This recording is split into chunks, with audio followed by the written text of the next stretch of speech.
आज 15 ऑगस्ट 2026 आपल्या भारत देशाचा 80वा स्वातंत्र्य दिवस संपूर्ण जगभरात उत्साहाच्या वातावरणात संपन्न झाला. डोंबिवली येथील शिवसेना मध्यवर्ती शाखा, डोंबिवली पूर्व येथील शहर शाखेतील महाराष्ट्राचे आराध्य दैवत छत्रपती शिवाजी महाराजांच्या पुतळ्यास पुष्पहार अर्पण करण्यात आला. त्यानंतर शाखेच्या बाहेरील झेंडा वंदनाच्या ठिकाणी सर्व पुरुष व महिला पदाधिकारी, माजी पदाधिकारी तसेच नवनियुक्त पदाधिकारी यांच्या प्रमुख उपस्थितीत सकाळी 9:30 वाजता नवनियुक्त उपजिल्हा प्रमुख विलास म्हात्रे यांच्या हस्ते ध्वजारोहण करण्यात आले व राष्ट्रध्वजाला सलामी दिल्यानंतर राष्ट्रगीत म्हटले गेले. या प्रसंगी डोंबिवली पूर्व शहर प्रमुख कुणालजी ढापरे, डोंबिवली पश्चिमचे शहर प्रमुख सुरेशजी परदेशी, शहर संघटिका अक्षरा राजे पटेल, शहर संघटक सुधाकर वायकुळे, उपशहर प्रमुख जगदीश प्रमोद कांबळे, संजय मांजरेकर, महिला उपशहर संघटिका सुरेखा सावंत, लक्ष्मी कांबळी, निशा रेड्डीज, दुर्वे तसेच कार्यालय प्रमुख राजू पवार, नितीन गवळी इत्यादी पुरुष आणि महिला पदाधिकारी हजर होते. कार्यकर्त्यांना यावेळी जिलेबी, फाफडा आणि चॉकलेट तसेच चहाचे वाटप करून आनंद साजरा करण्यात आला.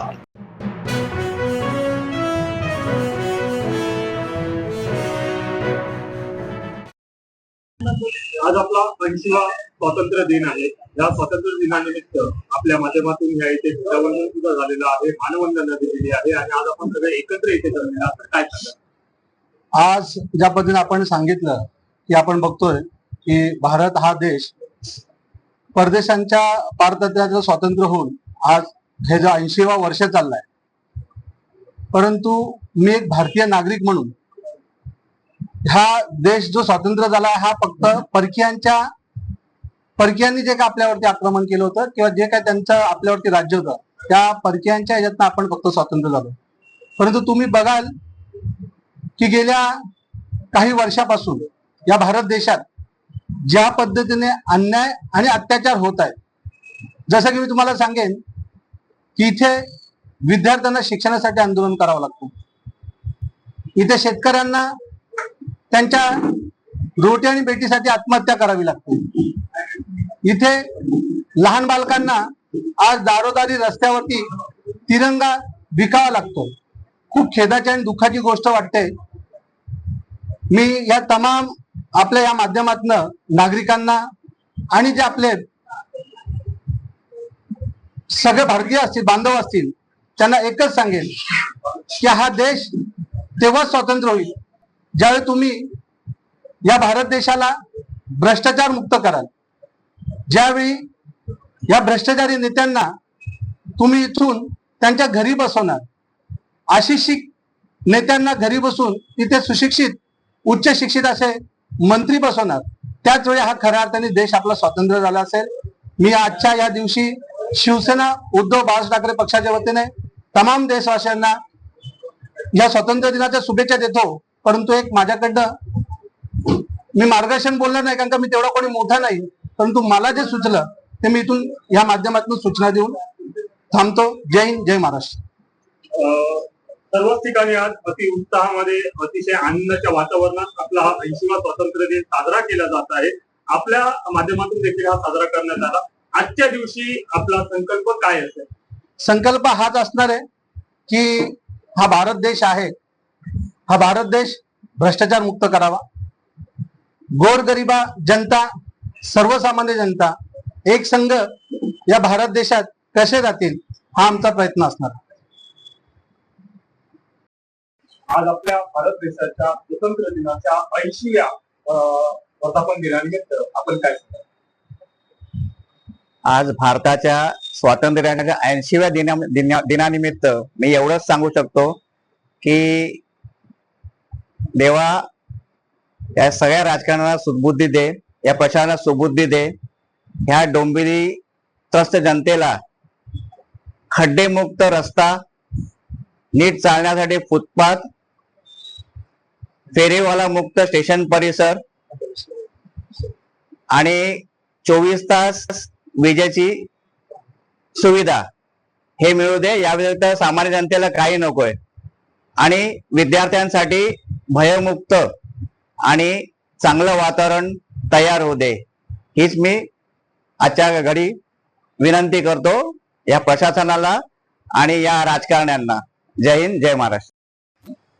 आज आपल्या भारत देशाचा 80वा स्वातंत्र्य दिन अतिशय उत्साहपूर्ण वातावरण आपल्या माध्यमातून इथे संपन्न झाला. आजच्या या शुभ दिनी आपण काय सांगू? आज भारताचा स्वातंत्र्य दिवस, 80वा स्वातंत्र्य दिवस, याचा आम्हा सगळ्यांना खूप आनंद आहे. एक महिला म्हणून खरंच मी स्वातंत्र्य झाली आहे का, हाही प्रश्न या दिनी मी विचारत आहे. माझ्या शिवसेनेच्या शाखेमध्ये येताना मला खूप आनंद असतो, कारण की इथे प्रत्येक शिवसैनिक हा महिलांच्या सुरक्षिततेसाठी जसे शिवाजी महाराजांचे मावळे उभे होते ना, उभे असतात. तमाम जनतेला आजच्या दिवशी माझं निवेदन आहे, एका शिवसेनेप्रमाणे आमच्या शिवाजी महाराजांच्या मावळ्यांप्रमाणे, बाळासाहेब ठाकरेंच्या शिवसेनेप्रमाणे तुम्ही प्रत्येक महिलांच्या मागे उभे राहा. आमचे शहर प्रमुख कुणालजी ढापरे, आमचे शहर प्रमुख परदेसी सर, आमचे सगळे शिवसैनिक ज्याप्रमाणे आम्हाला सुरक्षित वातावरण देतात आणि आमच्या घरातली व्यक्ती डोळे मिटून आम्हाला इथे येऊ देते, समाजकार्य करू देते, त्यासाठी मी त्यांचे खूप खूप धन्यवाद म्हणते. पण तरीही सांगेन, खरंच महिलांना स्वातंत्र्य मिळालंय का? रस्त्यावर जाताना भीती वाटत असते. या सगळ्या भीतीला तुम्ही सगळे बांधव आमचे दूर करू शकता. स्वातंत्र्य दिनाच्या निमित्त तुम्हा सगळ्यांना आव्हान आहे, आम्हाला सुरक्षितता हवी आहे, ती तुमच्याचमुळे मिळू शकते. जसं की आपण आता म्हणालात की महिलांना खरोखरच स्वातंत्र्य मिळालेलं आहे का? आपल्या माध्यमातून आपल्या डोंबिवली शहरातील जी कल्याण डोंबिवली महानगरपालिका आहे, यामधील ज्या महिला वर्ग आहे, या महिला वर्गांसाठी आपल्या शाखेच्या माध्यमातून किंवा आपल्या पक्षाच्या माध्यमातून कोणते उपक्रम राबवले गेले आहेत?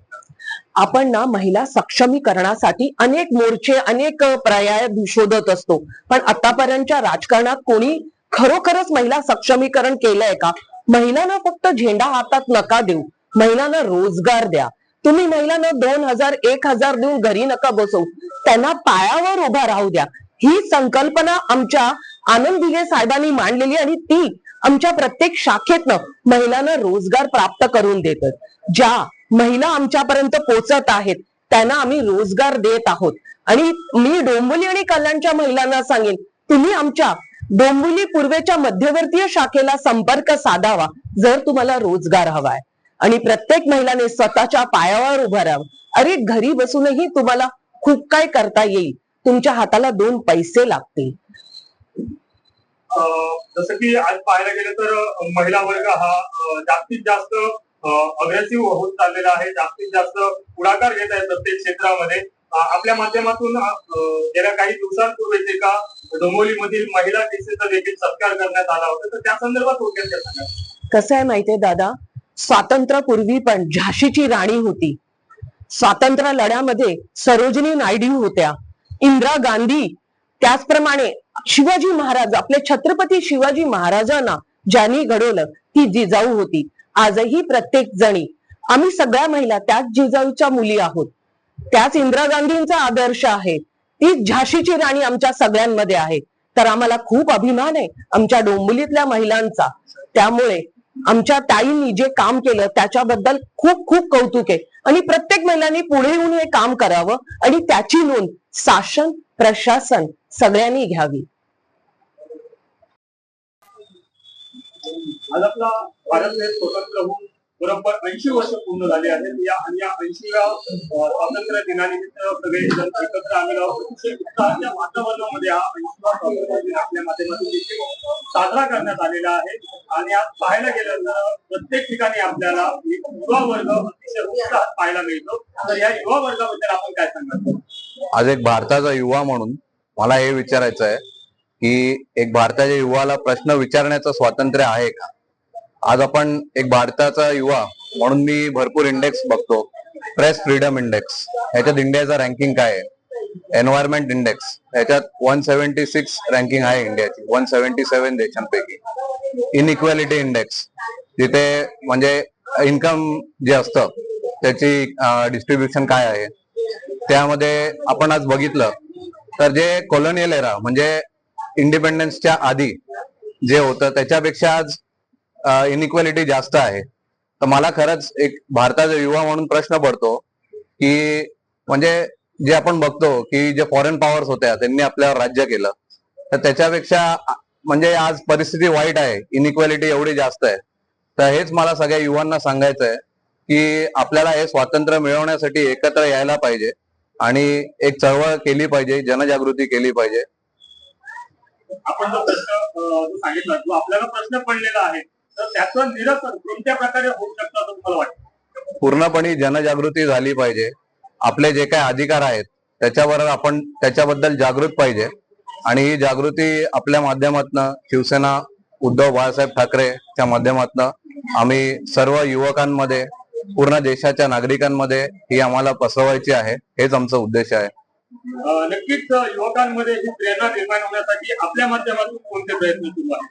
आम्ही दारोदारी जातो आहे. जे युवक आहेत, जे कोणी आहेत, त्यांना मुद्देसूद आम्ही हेच सांगतोय की मुद्द्यांवर राजकारण झालं पाहिजे. मंदिर मस्जिदचं राजकारण जे आहे त्याच्यामुळे जो देश वाटलेला असेल, डिवायडेड असेल, तो कधीच एक होऊन पुढे जाऊ नाही शकत. त्यामुळे एकीचं वातावरण आम्ही निर्माण करण्याचा प्रयत्न करत आहोत. आजपर्यंत अनेक मान्यवरांच्या मुखी एकच शब्द आहे की भारताचं भविष्य, भारताचं उज्ज्वल भविष्य हे युवा वर्गाकडे आहे. तर त्यासाठी आपल्या माध्यमातून युवा वर्गासाठी कोणते प्रयत्न? Educate your self. भरपूर इतिहास वाचा की आपला देश किती त्याग, म्हणजे ही जी माती आहे बलिदानाची, ती आपण तुम्ही ह्याच्याबद्दल वाचा, माहिती घ्या आणि ती भावना स्वतःमध्ये जागृत करा. आणि आपल्या महाराष्ट्राला जो वारसा आहे शिवछत्रपतींचा की अन्याय विरुद्ध पेटून उठा, तर तो अन्याय कोणीही करत असेल त्याच्या विरुद्ध पेटून उठा, एवढंच सांगतो. आपल्या भारत देशाच्या आजच्या या 80व्या स्वातंत्र्य दिनानिमित्त आपण सर्वप्रथम 80व्या स्वातंत्र्य दिनानिमित्त तमाम देशवासियांना माझ्याकडून हार्दिक शुभेच्छा. एवढंच सांगेन, काही वर्षापूर्वी सत्ताधाऱ्यांच्या दरबारात नाचणारी एक नचनिया होती, अजूनही ती खासदार म्हणून मिरवते. ती म्हणाली होती 1947 ला आपल्या देशाला भीक मिळाली होती आणि खरं स्वातंत्र्य 2014 ला मिळालंय. यावर मी एकच सांगेन, खरी जी आपल्याला स्वातंत्र्यता मिळाली होती ते 1947 लाच मिळालेली, कारण की त्याच्यानंतर देश जो आपला फुललाय फळलाय हे सर्वांनी बघितलेलं आहे. पण 2014 नंतर देशाला खऱ्या अर्थाने भीक मध्ये आपल्याला भीकच मिळाली आहे. जेणेकरून आपल्याला बघा, विद्यार्थ्यांना त्यांच्या याच्यासाठी आंदोलन करून भीक मागावी लागते, शेतकऱ्यांना भीक मागावी लागते. म्हणजे नक्की याच्यामध्ये आपण सर्वांनी या गोष्टीचा अभ्यास करावा की आपल्याला स्वातंत्र्य कधी मिळाला होता, 2014 मध्ये की 1947 मध्ये. धन्यवाद.